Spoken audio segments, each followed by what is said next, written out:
if you can make it. And without further ado, I will hand it off to Rowana Lara. Thank you, Jessica. Hello, everyone.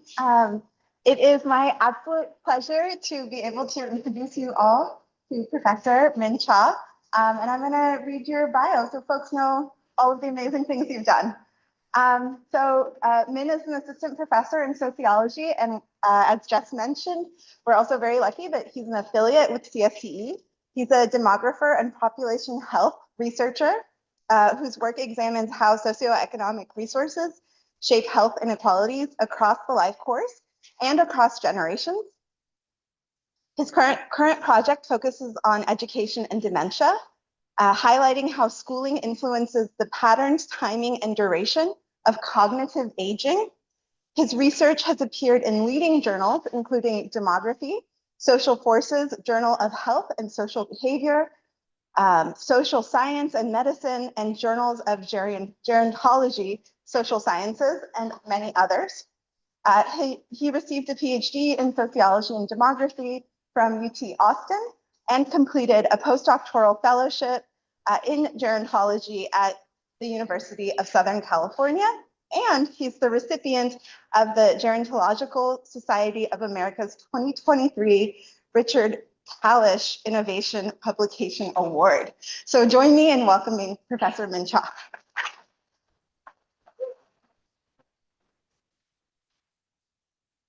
You want to share the slide?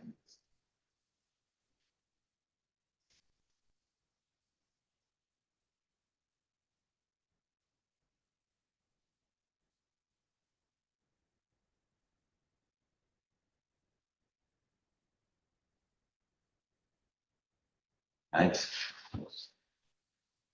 All right. Can you hear me well in the back side of the classroom? Okay.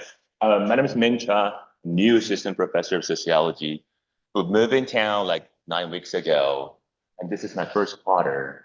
So I think one of the best ways to feel integrated is to give a talk at CSD, you know?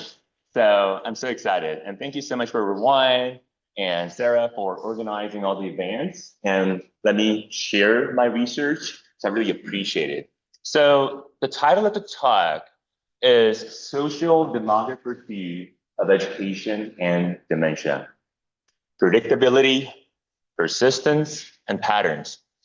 And, you know, if you have any quick questions, you know, just feel free to interrupt me, you know, rather than waiting until the last slides, you know. It's much more fun to have those kind of clarification during the talk, so feel free to interrupt me. But given that I started this program, like, you know, like new assistant professor role 8 weeks ago, and I think this is a great chance for me to share my research to my YouTube community. So there are 3 key themes of my research. First one is social stratification. Second one is family. And third one is aging. When combining social stratification and family, I have examined the association between socioeconomic resources across the life course and family formation, fertility, and child development outcomes and young adult health, things like that. These are kind of 2 examples of my first research program, published in Social Forces and published in Social Science and Medicine. And second research, when combining family and aging, you know, I've been examining, I examined the association between different types of family-related stressors and mid to later life health using life course perspective and linked life perspective. So one of the stressors are, you know, like raising adult children with serious conditions in mid to later life, and also, you know, death of family members, things like that. And I want to highlight the recent paper here published in Journal of Marriage and Family. It's about the new rising trend of male spousal caregivers over time. So given that, you know, men are expected to live longer than the past, and they become more gender egalitarian, right? So the key hypothesis supported was that we have a rising increase in male spousal caregivers over time, but they only focus on less demanding roles. So that one is like, you know, came out 3 weeks ago. So it's like shameless self-promotion, you know? Thank you.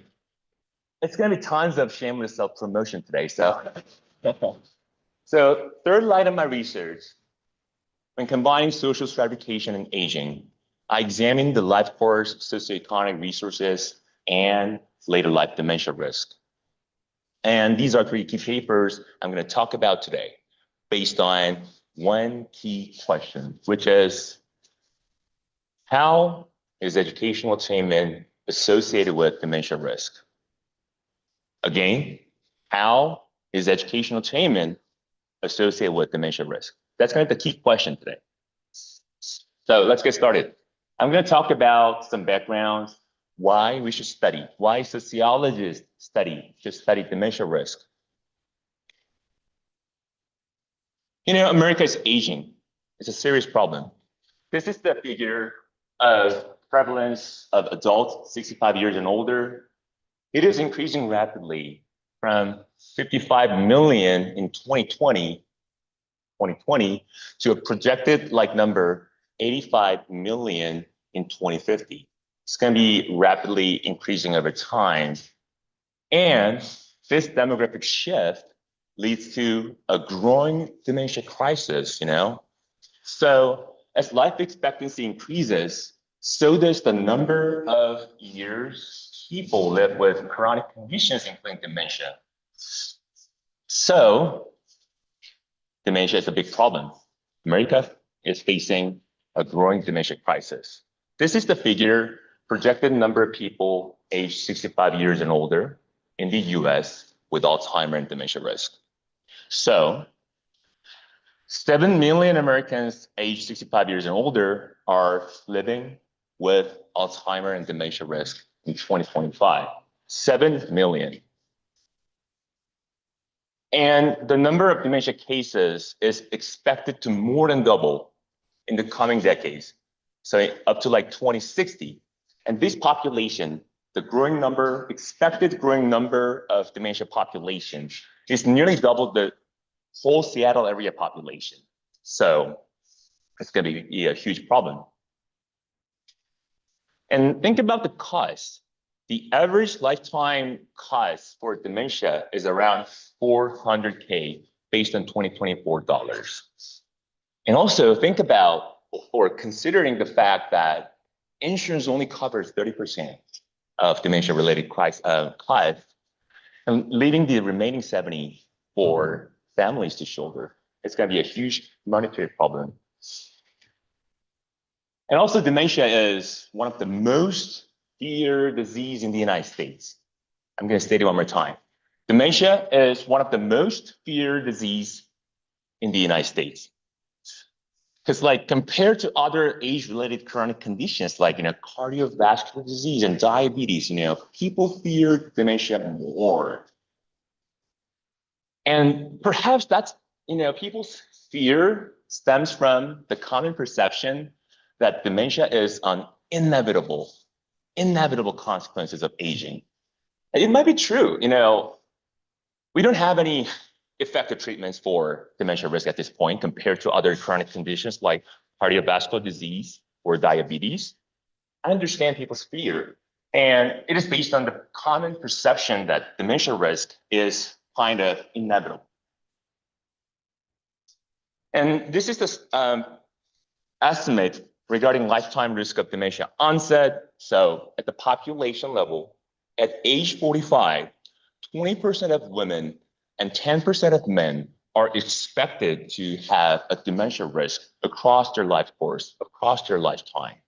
But this number becomes 44% of women at age 65, and around 30% of the men are expected to have dementia risk. Yes? Good question? Okay. I thought you had some questions, But my key question here is is dementia risk really inevitable? I'm a sociologist by training. My key argument here today is dementia risk. Dementia is socially malleable.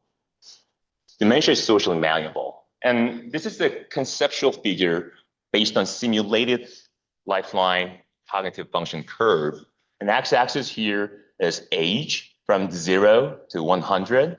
And y-axis here is the cognitive function, of course, simulated function. And the main black line here represents the population average, and also the gray line here is the individual trajectories of people's cognitive health. And this is the functional threshold, which is dementia risk. So think about the combination here. Age-related increases and later life declines in cognitive function combine to shape when people reach the functional threshold. And crossing this threshold is the point at which dementia risk begins. And these differences are where dementia inequalities emerge. And education, think about this population, like, population graph here, childhood, education is so important during this period. So education matters. Schools immerse students in a cognitively stimulating environment. During school, we learn new knowledge. We learn how to keep new knowledge in mind, which is memory. And we learn how to respond to new tasks in a dynamic environment, which is associated with executive function. And memory and executive functions are the key components of the measure of cognitive function in mid to later life. And biologically, there's a direct neurological benefit, such as increasing the number of synapses and enhancing vascularization within the brain is also associated with better schooling, better years of schooling, higher levels of schooling. So this is the Livingston model, which shows that risk factors for dementia begin in early life, continue through midlife, and extend into later life. So these are the risk factors based on the meta-analysis around 20,000 articles published in Lancet. And this is the Livingston model because the author of this paper is Livingston. And just in case you can see because of the font size here, the early life is less education, 5%, and midlife, hearing loss around 7%, like different types of, cardiovascular disease like high cholesterol or depression, traumatic like brain injury, physical inactivity here, and also diabetes, smoking, hypertension, and like different types of excessive alcohol consumption. And in later life, social isolation is a big contributing factor for 5%, and air pollution is 3%, and visual loss of 2%. But among these kind of factors, less education is the key factor in early life. So nearly half of dementia risks are potentially modifiable, and education being one of the most significant factors. So think about the association between education and midlife factors like depression, education, and different types of vigorous activity, physical activity, education, and alcohol consumption, such as smoking. Education plays an early foundational role determining dementia risk. So this is the simulated lifeline curve again, lifespan curves for cognitive function by education, and x-axis here is the chronological age, and y-axis here is a simulated number of cognitive performance. So this is the functional impairment threshold when people diagnose dementia, and dementia is diagnosed when cognitive abilities reach a level of functional impairment. And education here, like stock of cognitive ability acquired through education here, is kind of carried forward into adulthood and old age. And education may be associated with differential cognitive decline. So as shown by the dotted line and solid line, education may be associated with differential cognitive decline, but even if education is not related to changes in cognitive ability, the differential stock of cognitive ability can lead to educational differences in dementia risk. So based on the prior research, we kind of have some causal associations regarding between education and dementia risk. So it is kind of well documented across multiple global contexts, regardless of testing the association in India, South Korea, or European context using shared data set, and like education has been pretty much consistent over time. Audrey. So the effect side, so for education, so it looks like it has a clear like intercept effect. Does it also have an effect on the rate of decline? So it is the, Yeah, because I'm just saying that I see both, like here it looks like a parallel shift up. So I'm wondering if it also impacts like the rate. that's a good question, just give me some second. Audrey has a question about, levels of cognitive function and whether education has a differential cognitive decline, right? Yeah, if it's just not a level effect, if it also changes like the slope over time. Yeah, theoretically, both are possible because in the figure that I show everyone, the combination of increases level and also the combination of levels and slope. But, there's a paper published in 2020, one of the psychology journals, they comprehensively, collect all the data set and test the meta-analysis, and they showed that, it's all about level, not slope, So that is the reason why kind of theoretically it is possible, it's possible that most of the empirical evidence show that it's about level, which means the education plays a role in differential stocks of cognitive ability, especially up to young adulthood or midlife, I think. Any more questions? Happy to clarify. Yeah, Patrick.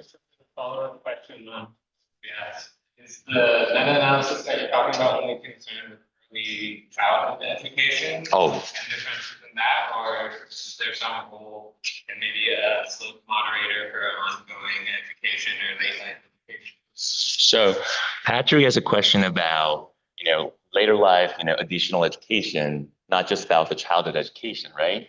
So it is a very important question because most of the survey research only have retrospective education variable, which means they only focus on the early life child or maybe up to young adulthood. But your answer, your question about the Lobden et al. Paper, the 2020 paper, yes, they mostly focus on the early education. But there are some growing literature about ongoing education, especially getting more degree in mid to later life, especially using Chinese data set, because China, they have tons of population having more additional, years of education even after young adulthood. So that's because like the educational expansion. So, and they have those kind of variables, but in the United States, we don't have any those kind of variables. So most conversation about education is about early life education. Super good questions. I can proceed. So causal association, we can trust this association, education and dementia risk, education and cognitive health, or education and cognitive health trajectories, we can trust it. Or education and different types of memory, education and executive function, we can trust that. And sometimes, social epidemiologists and sociologists have used the exogenous shocks, which can be measured by the difference between compulsory education change. So from 6 years to 9 years change, they have used those kind of dynamics as an instrumental variable to test the association between education and dementia risk. Yes, we have found consistent effect, of education.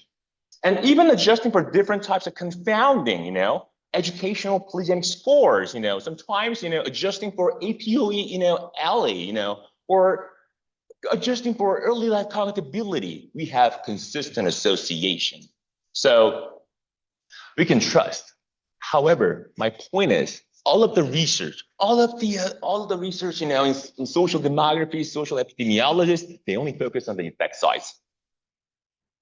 So I'm a demographer. So as a demographer, I bring 3 key concepts here. First one is predictability, and second one is persistence, which was years, expected years living with dementia risk. And third one is pattern, the functional form of the association. So first one, study one. So I'm going to talk about predictability of dementia onset. This is based on my paper here, 2024 paper. And although we have tons of research on education and dementia risk, but let's just know about how education is also associated with the compression of dementia incidence. what does compression means here, This is the distribution of dementia onset for groups with lower education and higher education. And this is the age. So, and the horizontal axis shows age of onset, and the curves represent the spread or variation of onset ages. So standard deviation above the mode, which is the classic way to measure lifespan variation, capture the variation in dementia onset. The smaller variation means more predictability, and larger variation means like they have some uncertainty regarding the timing of dementia onset. So key components here is the model age of onset. So we want to hope, whether education is associated with shift to the right, later onset of dementia risk. And also, we want to learn more about the compression, more compressed is associated with less variation and where dementia begins.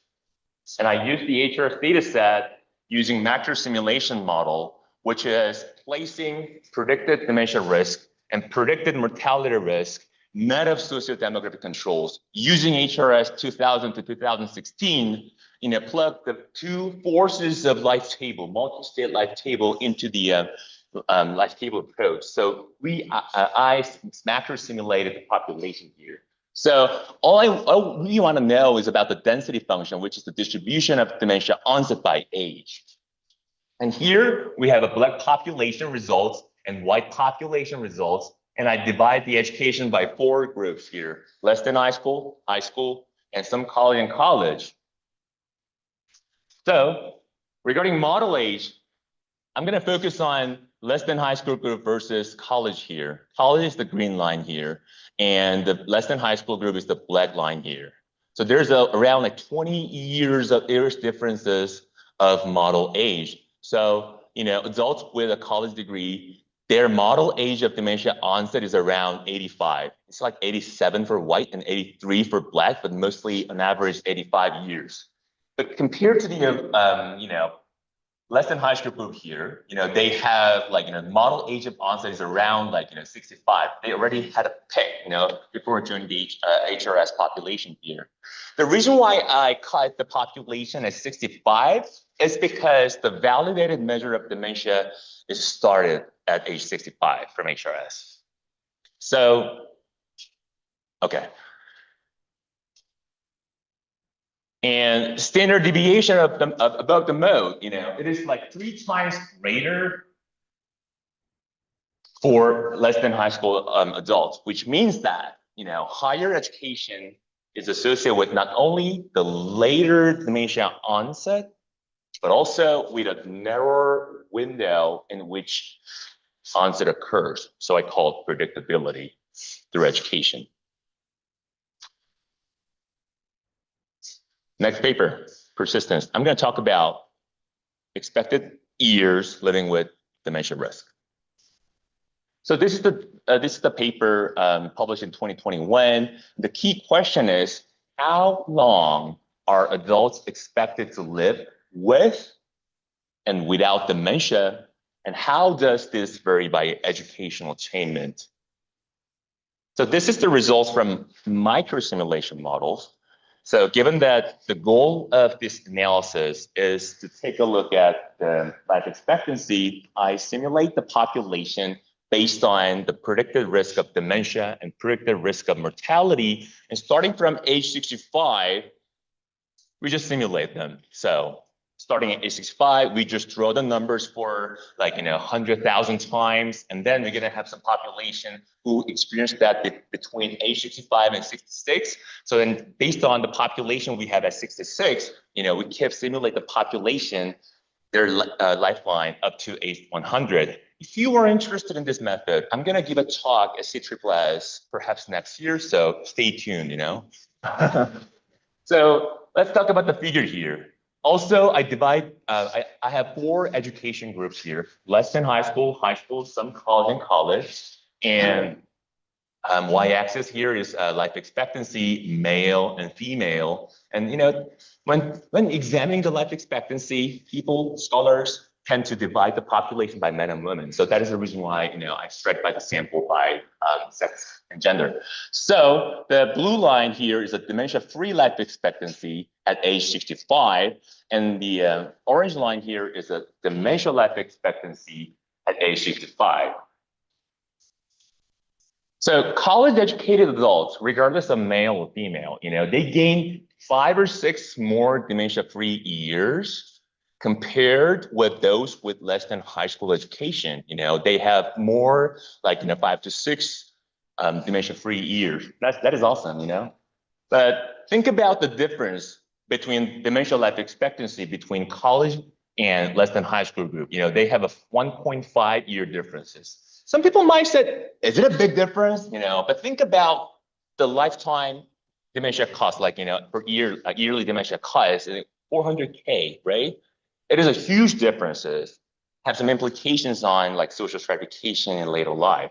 So men have are expected to spend 2 years if if they didn't graduate from high school for 2 years with dementia, and 0.63 years if they are with a college degree. Yeah, Audrey. Sorry about that. No. So I have a question. So this is the life expectancy with dementia, but I guess one thing that I have in my back of my mind is that life expectancy may differ by people's different college or education. So I guess the length of life expectancy is different at age 6. I think it's different at age 65. And then there's also so I guess I'm wondering, does this take into account are there different, so in the less than high school and college, where do I see the difference in life expectancy by summing those two numbers? Do they have the same life expectancy? I think you need to, could you repeat the question one more time? So if from a male with less than high school education, who has 13.41 years dementia free, Okay. and 2.0 years with dementia, is the total life expectancy that they have left at 65 the sum of those two? Right. So the reason why also, so here, the people with less than high school and college, they also have different total years left. That is true. Okay, I just wanted to make sure I understood how that. Okay. Yeah, Adam. One more clarifying question. Sure, So please. for those with dementia, is this dementia onset at 65 or had onset dementia before 65? So Adam's question was about the clarification of the sample at age 65. So we select the sample at age 65 with no dementia.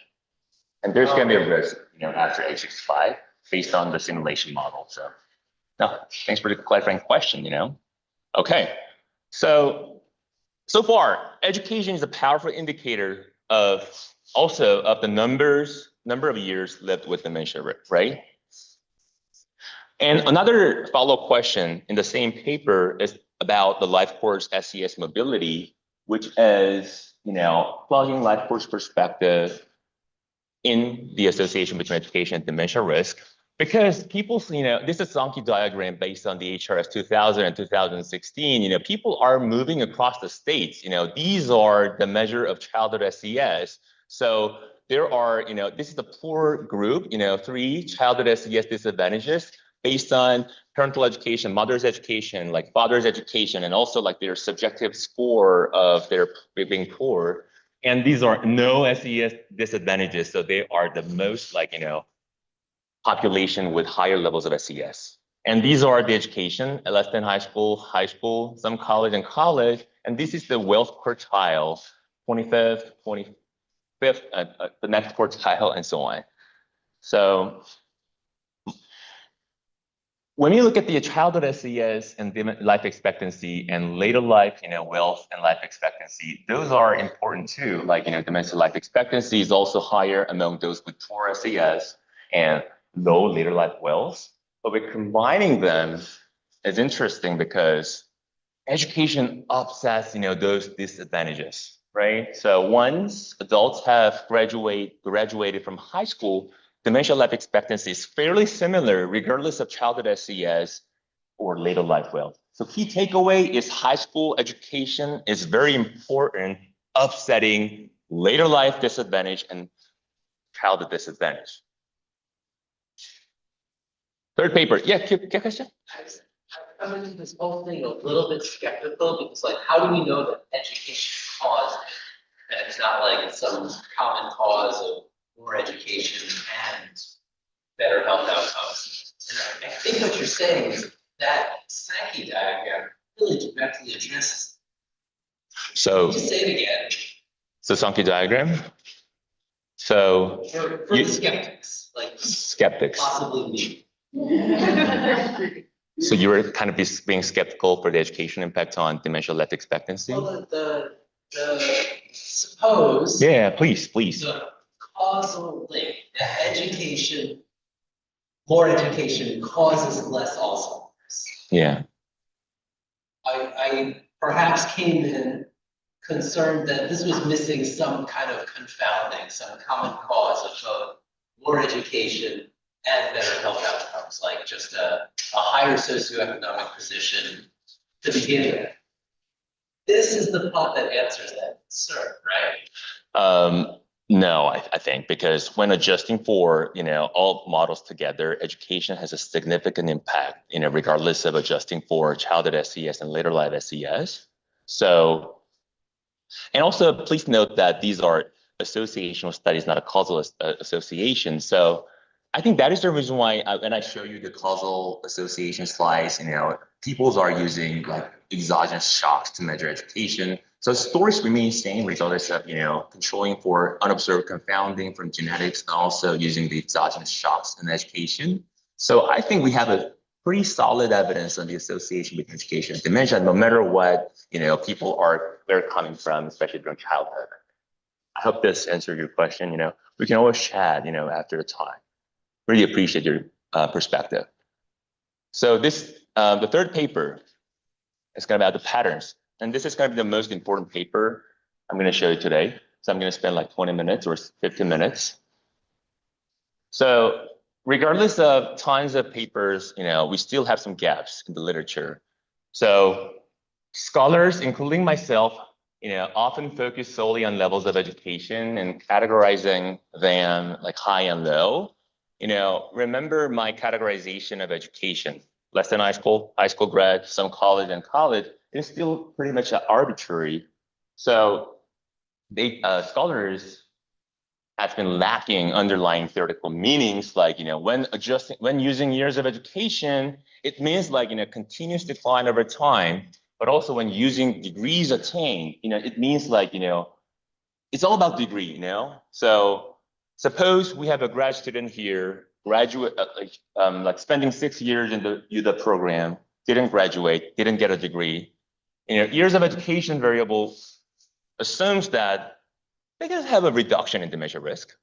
But suppose like, there's a graduate student here at UW, have a degree, regardless of years of education, it's all about degree impact, reducing dementia risk. I'm going to tell you more about it. So prior research kind of still unclear whether education's impact reflects exposure mechanisms, which is years of education, and credential mechanisms, which is degrees attained, and or a combination of both. So key questions still remain here is how precisely education is associated with dementia risk.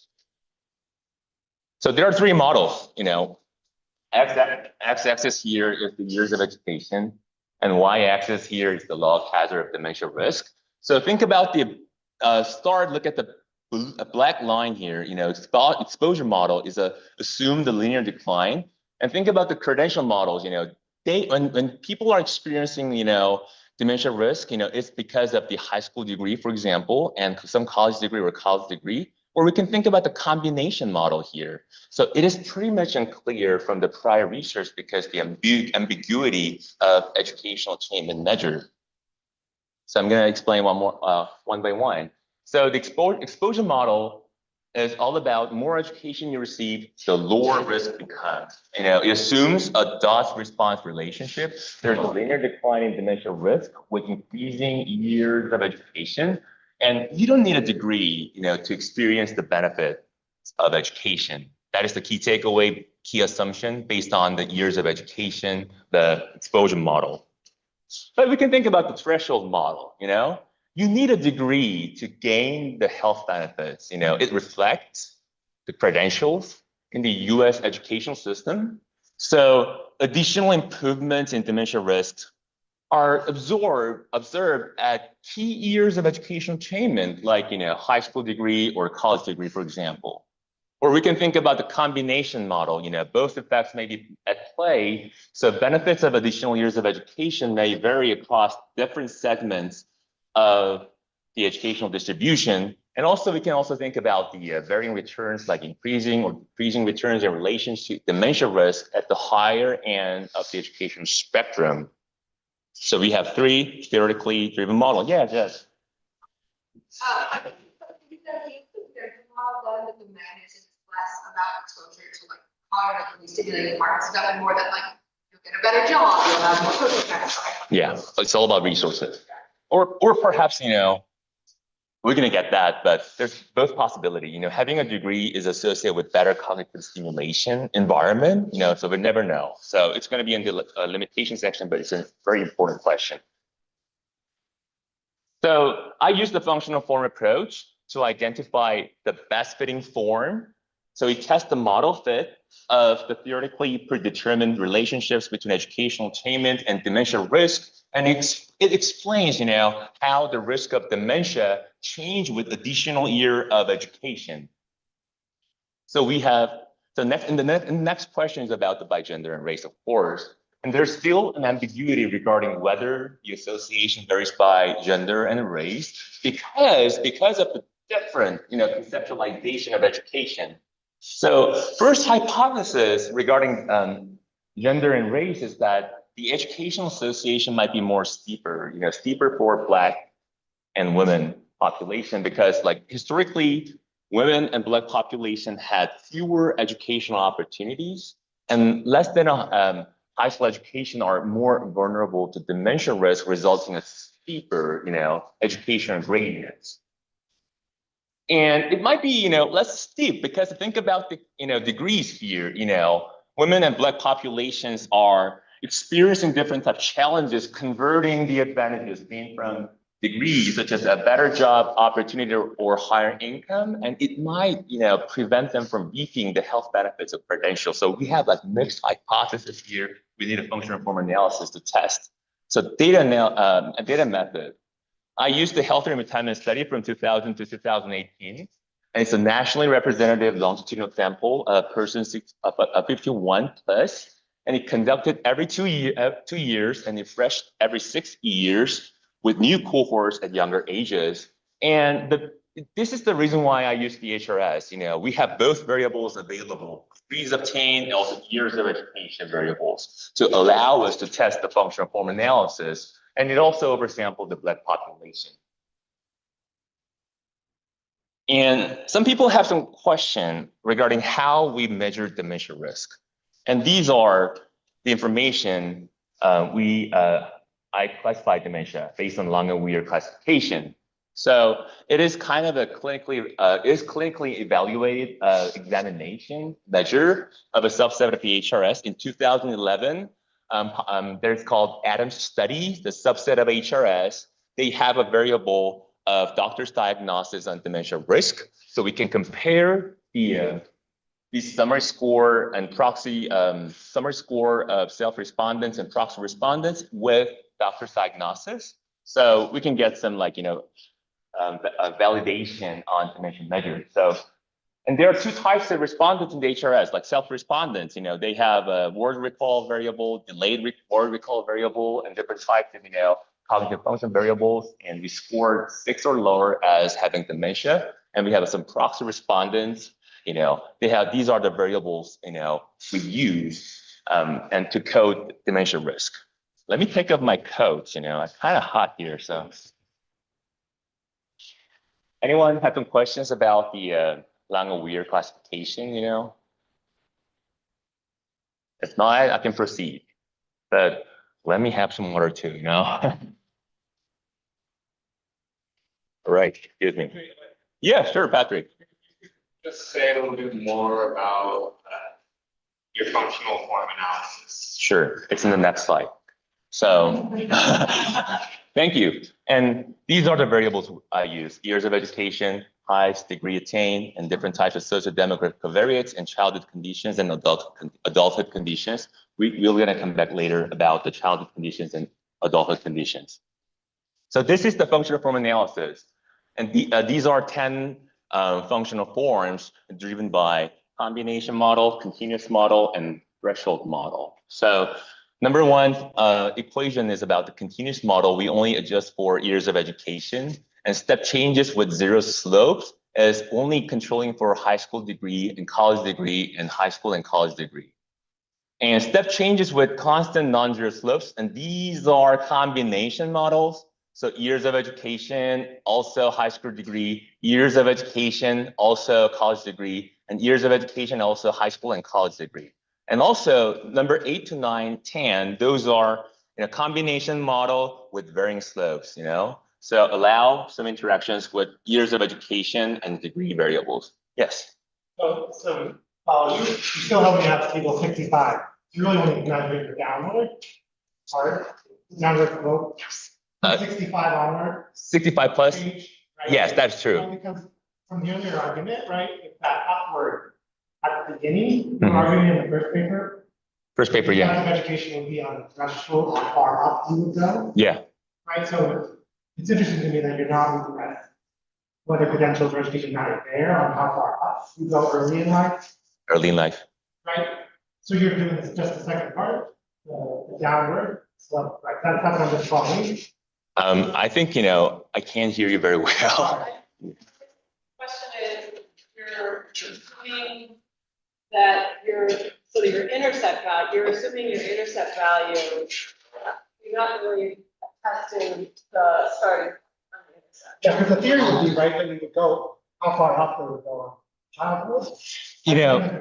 Yeah, that is theory, but it is very difficult because given that we have a 65 years old, we have a dementia measure only verified after age 65.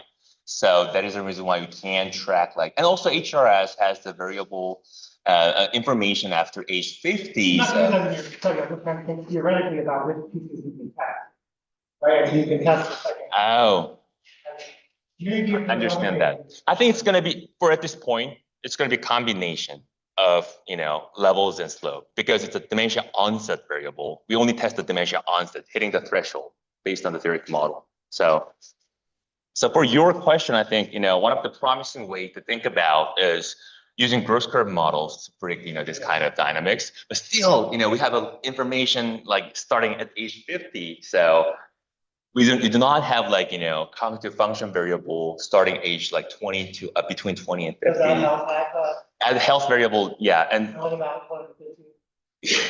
so honestly, I'm currently working on the R03 project using Ant Health to answer this kind of question. So you have a good question, But given that it was not submitted yet, so I just want to secret. Anyway, good question though. So we have 10 multivariate hazard regression models here, and smallest Bayesian information criteria value was considered the best fit. I wish Adrian Rafferty is here, he developed all the BIC models for us, So this is the first question, among total population, does the risk of dementia decrease with additional years of education or attainment of specific threshold? So this is the result of total population. Combined model was supported, This is the optimal functional form. Linear decline in dementia risk applies 6 to 12 years of education, followed by a step change at a high school diploma, and a same linear decline from a high school diploma onward. We have found some combination models supported. And next question, and also the high school degree impact is kind of equivalent to 5 pre-diploma years. Thinking of when using the slope, the amount of declining over time to estimate the high school impact, it's instantaneously 5 years of educational impact when having high school degree. And next results is by gender and race. So men and white still combined model was supported, the best fit was a consistent linear decline in dementia risk throughout the educational continuum. And there's additional step change reductions at a high school diploma for men and white. However, for women and Black population, yes, we do have some, continuous decline over time. Yes, continuous model was supported compared to a combination model, but step change declines at a high school diploma were not observed. There's no step change, instantaneous decline for men and Black population in the United States. So, how do we explain the step change declines? That's going to be the next follow-up questions, I think this goes to the Jess's point, whether education can be used as resources, from mortality literature, education reduces risk by providing access to material, social, and institutional resources, such as higher income, better jobs, healthier environments, and stronger social networks that support better health and longer life from mortality literature. So we may want to know more about whether adjusting for adulthood conditions help clarify which aspects of education are explained by adulthood resources and risk. So HRS has tons of variables in mid to later life resources and risk, like income, wealth, employment, marital status, and social integration, the summation score of measuring social integration, and also health behaviors, smoking, drinking, and exercise, the vigorous exercise per week. And we have some health risk variable like high blood pressure, diabetes, heart disease, and stroke. All these factors are risk factor for dementia risk. So we adjust for them. And functional forms remain unchanged with adjustments to childhood conditions. So I have three graphs here, 3 lines. Unadjusted means adjusting only for socio-demographic covariates. And these are the childhood factors, adjusted lines, this line. And also the dotted line is the line of adjusting adult factors. Yes, adult factors explain some of the slopes, but high school degree effects were not explained at all when adjusting for mid to later life resources and risk factors. So how we can understand this kind of things,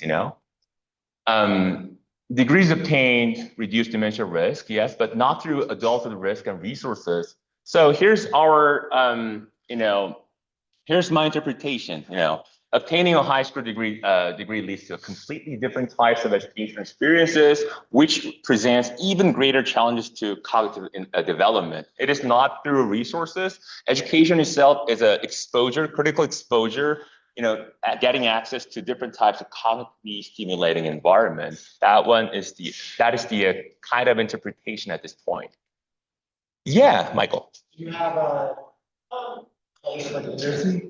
Thinking about No. population, like we have to forget that right, like literacy rates, even in the US, have come up quite a bit. Right. And if you think about who dropped out of high school, especially where you are, I'm just thinking, well, it's like, I think going to the south, right, you're going for what other explanation could fit you?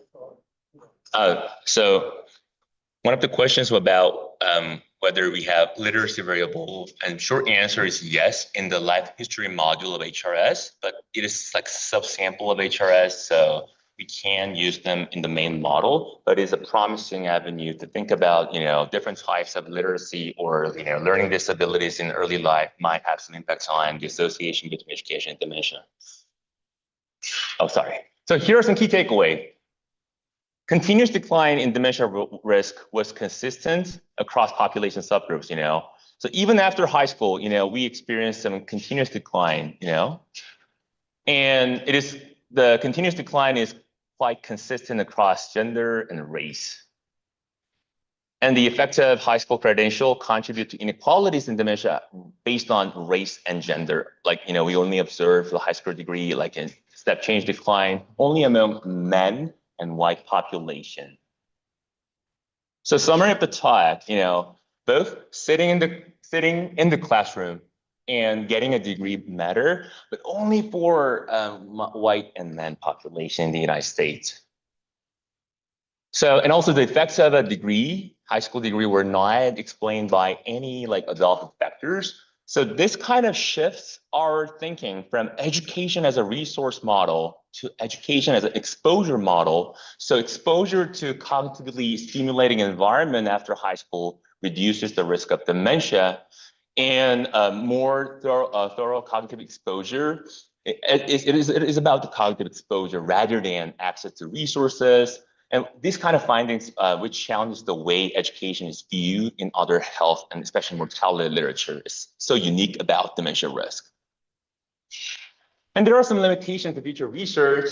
This is the lifespan variability figure that I show you. Like, it's not deterministic, education impacts is not deterministic. So there are some few populations here, even though they are less than high school population, but did not have a dementia risk up to like age 80 or 90. And also we have another exceptions here, even regardless, even though they're graduating from college, they are experiencing dementia risk. So we need to study more about these exceptions, I think. And second limitation is like, even though functional form approach tests the comprehensive form about the association between education and dementia risk, but I assume, the same amount of quality of education. So like, suppose we have a 6 years of education population, adults here living in South versus living in New York, for example, they're gonna have a different attendance, days of attendance or quality are different. So that was one of my assumptions. But as a follow-up paper, me and Katrina Wolfsman at University of Maryland, she collected all the data set, state level education quality from 1920 to 1970. So we examined the association between state level education quality, net of educational attainment on later life dementia risk. And it is significantly associated with, and also it has the association is consistent across Black and white population. And that paper recently got a conditional acceptance from Alzheimer and Dementia journal. So it's going to be soon. So hopefully, Another shameless self-promotion, the functional form paper is now featured at PAA, Population Association of America. So you can just go to the PAA website rather than Google Scholar Mine, get this download. Sorry. So summary, hundreds of studies estimating the effect size of education and dementia association. As a demographer, I want to go beyond. Effect sizes. So using macro and micro simulation life table estimates, and also along with functional form analysis, my goal is to unpack this association by emphasizing not only dementia onset, but also variation in the timing of onset and the expected number of years lived with dementia and the shape and form of the association. I think that's it. Thank you so much.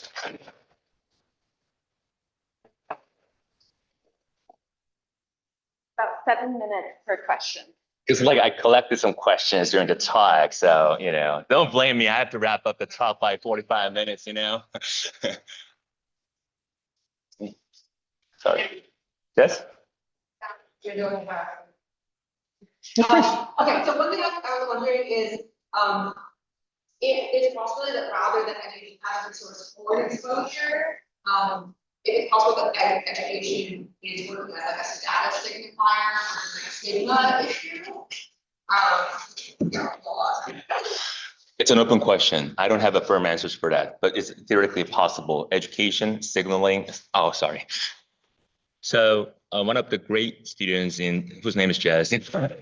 Jess has a question about education impact might be a signaling. It's about signal of degrees or higher levels of education or status signal, right? Impacting on later life health. For mortality model, I would say education play as a status signal benefiting different types of health. But for dementia risk, I don't think we can't test them, but I don't think it is education is more about status signal, because when adjusting for different types of adulthood conditions, same functional form analysis for predicting mortality, the step change is just removed by by inclusion of different types of factors. But it seems like education and dementia is like theoretically different. So education plays a role as a resource, what we have known as education as a kind of resource, but it's like a significant like impact on cognitive stimulation at some point of time, having benefits on dementia risk. So that is my argument, So I'm not sure how to test or how to use some kind of variables or methods to test the education as a signal or status signal, but it's kind of the main limitations or future research to tackle. Patrick. Yeah, thank you. Really interesting talk.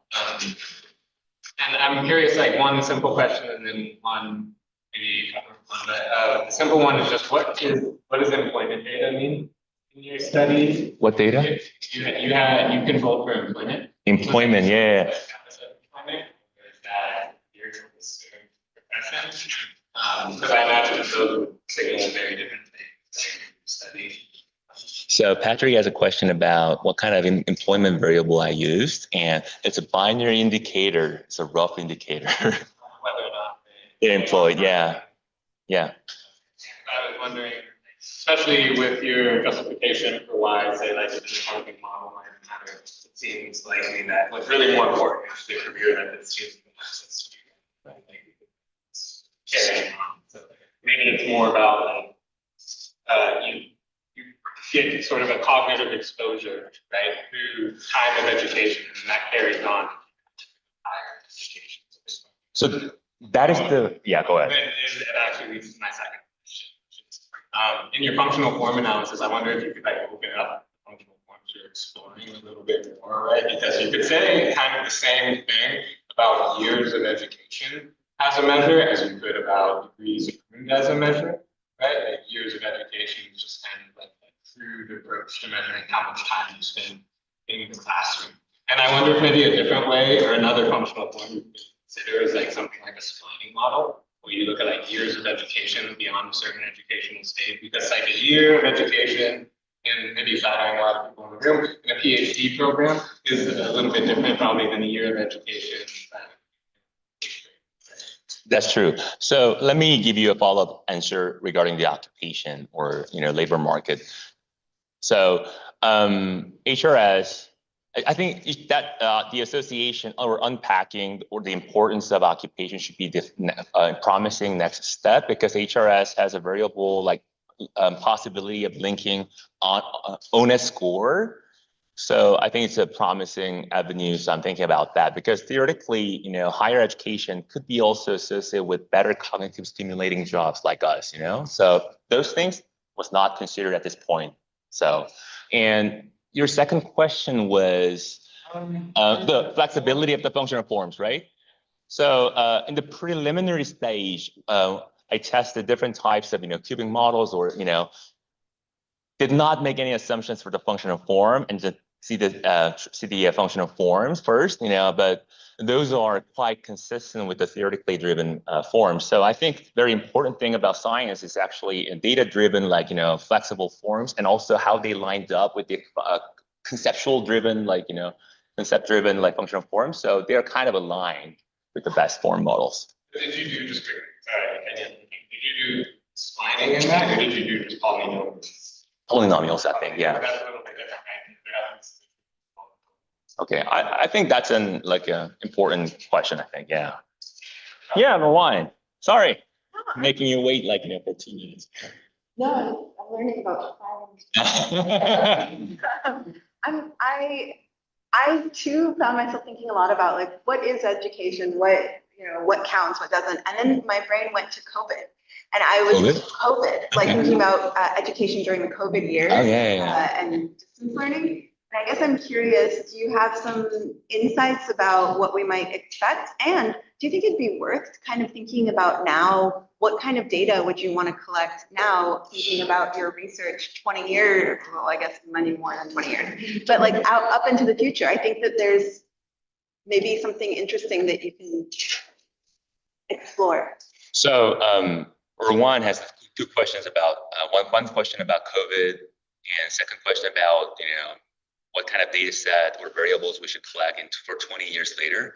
So thinking about HR's, for second question, thinking about HR's population only can be examined after age 65 years and older. So I was quite depressed, I can study my son's generation's dementia risk, So when they become 65 years old, I'm gonna die, So for your second question, the current HRS data set, we have used the retrospective questions. I think we need more prospective education variables. So one promising avenue is using Ed Health. And also there's a separate group, like, one of my collaborators in Minnesota, whose name is Rob Lauren and Chandra Muller, they linked actually the education data set in 1980s, and they tracked their population and try to measure their health and brain scan, things like that. So we need, my quick answer is we need more in-depth information about the classroom size from time to time, and also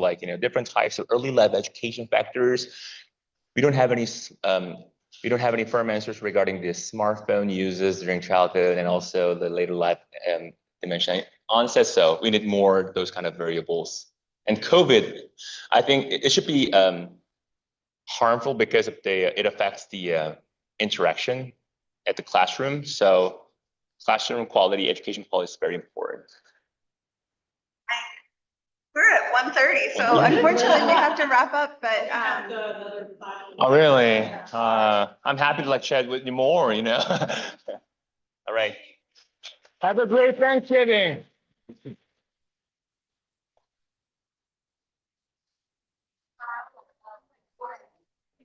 So great.